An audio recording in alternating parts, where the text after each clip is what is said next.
everyone. So today we're going to talk about monkeypox is here, should you fear? And so today we're essentially going to talk about this issue surrounding monkeypox and whether or not this should be something that we should be afraid of. And of course the short answer is no, especially if we're Christians, if we're believers, we know that we can trust in God. And one verse I'd like to turn your attention to is 2 Timothy 1 verse 7, which states, "For God has not given us a spirit of fear, but of power, of love, and of a sound mind." So the Word of God has forewarned us that disease, wars, rumors of wars, famines, pestilences, such as diseases, etc., would take place in the last days. And we can reference Matthew 24 for this. And Matthew 24 likens what's going to happen in the last days to birth pains. So, for example, when a woman is about to give birth, she begins to have contractions about several minutes apart. But of course, as she continues to progress in labor, it becomes closer, more frequent, and more intense. And similarly, in these last days, we'll have events that are more frequent, more intense, and more disastrous. But we know that we can take comfort in the fact that the Word of God has told us about this already. And also, it tells us that God will be our shield and our buckler in the midst of trials, and we can reference Psalm 91 for this. So I'd just like to cover 3 brief points, and this will be a very short video. But the first is, whatever you choose to do as we face these challenges that lie ahead, do not respond from a spirit of fear. So 3 key points for this is make it, unfortunately, fear makes decisions, like in fear, you make decisions that you normally wouldn't. And of course, when we do this, sometimes this can, give us some short-term relief, but can end in long-term consequences. So we want to avoid that. The second thing is that fear prevents us from evaluating long-term consequences, as I already stated. And the third thing is that fear can prevent us from hearing God's voice. And we don't want to do that, especially because that is very crucial as we try to navigate through these trying times. So the second point I want to bring up is, just as with C-19, simulations were done in advance. So for example, you can reference the SARS pandemic from 2025 to 2028 and Event 201. And those are some documents that I've placed in the comments below. But essentially, these are events that were simulated before they actually occurred. And so just as with the coronavirus pandemic that we've just experienced, this also happened with monkeypox. And so this was performed by NCI in conjunction with the Munich Security Conference to simulate the spread of a deadly strain of monkeypox, which was determined to be of lab origin, and it was determined to be a bioterrorist attack in this document. So this document, or the simulation rather, was done in March 2021. I'm sorry, I'm about to change the page. So I advise looking at the timeline, and that's on page 10, because it gives an outline of what we may expect over the next year. And some highlights of what we might expect is, the first is that the document stated that the attack would begin May 15th, 2022, around the same time that the disease started to become more prevalent in the news and more widespread.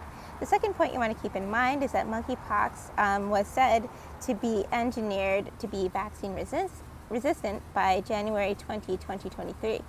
The third thing to keep in mind is that by December 1st, 2023, they allege that there will be 271 million deaths. And to be honest, when we looked at the simulations that happened for COVID-19, that wasn't quite accurate. So can we really be sure of these numbers? No. We'll just have to wait and find out. But the next thing is that if we look at page 11, it talks about the same measures being used to combat C-19 being used to combat monkeypox by January 10th, 2023. So they talk about shutting down mass gatherings, social distancing, mask mandates. We'll probably also have, the vaccine mandates as well, because as I discussed earlier, there has been a vaccine that has already been created for monkeypox. I believe the creation started in 2020, and the U.S. ordered some doses in 2022. So they ordered about 13 million doses, I guess, to get ready for this pandemic, right? So the other point that you want to keep in mind is that I think it's interesting that countries that go along with the mandates have less illness and mortality than those who do not. So, of course, we can think about this, maybe the measures are effective. But another way to think about this, is it possible that this is a political attack? So is it possible that there is biowarfare that's being unleashed on countries that do not comply to certain rules and mandates? And of course, even the document states that this is a terrorist attack. So who are the terrorists? And is it possible that this is a term that I made up, is it possible that this is biopolitical terrorism? And given that this is alleged that this is an alleged terrorist attack, we have to ask ourselves, who are the terrorists working for? So the document states that the identity of the terrorists will be revealed by May 10th, 2023. So in all, this document seems to be arguing for the solutions that the WHO pandemic treaty proposed, which would give them authority over global response to future pandemics. So far it was rejected partially due to its potential to essentially usurp national sovereignty. So will it gain broad acceptance if monkeypox is as bad as the projections? And we'll only know with time, of course. So the last point I want you to keep in mind is really getting into how monkeypox is spread. I'll give a few points and then we'll close. And so typically it is through skin-to-skin contact with someone who's infected. In the natural, which is a non-genetically modified version of monkeypox, it would be obvious that the person is infected. So the person would have some obvious skin lesions. In the strain that is going around, it is presenting a little bit differently. So there's some people who are presenting with few to only one skin lesion. However, as of now, there has only been one reported death, and doctors are reporting it to be very treatable. For example, Dr. Peter McCullough. And as I get more information about how it's treated, I will continue to release that. Because again, I don't want us to get into the same state we were with C-19, and to be fearful. It's good to know about the various treatment options that are available to you. And also, it's a self-limiting disease. So around 2 to 4 weeks, it tends to clear. And there are populations at higher risk than others, and you can see this in the WHO document that I will be posting in the comments below, along with several other documents, so you can look into this issue for yourself. But it's important that you know your risk and tailor your health decisions based on your personal risk factors. And I'd like to admonish everyone to take care of yourself. Okay, so give yourself the best chance at beating any illness, which either whether it's monkeypox or C-19 or whatever it is.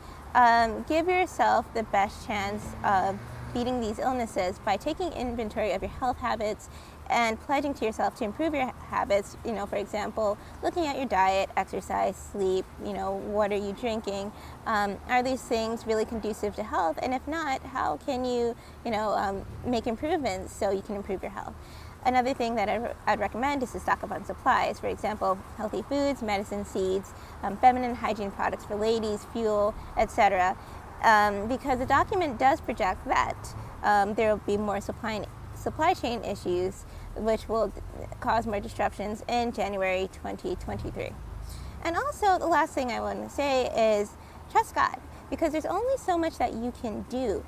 However, all you can do is your best, and of course, allow God to do the rest, right? So basically, make sure that whatever you choose to do, you consult God, because there are things that He can see that you can't. So you don't want to, of course, be worried and be fearful, but be informed. Make sure you understand the issues at stake, and you are making decisions that are tailored to what you need and what your family needs. All right, so I hope this video has been informative to you, and I'll see you in the next one.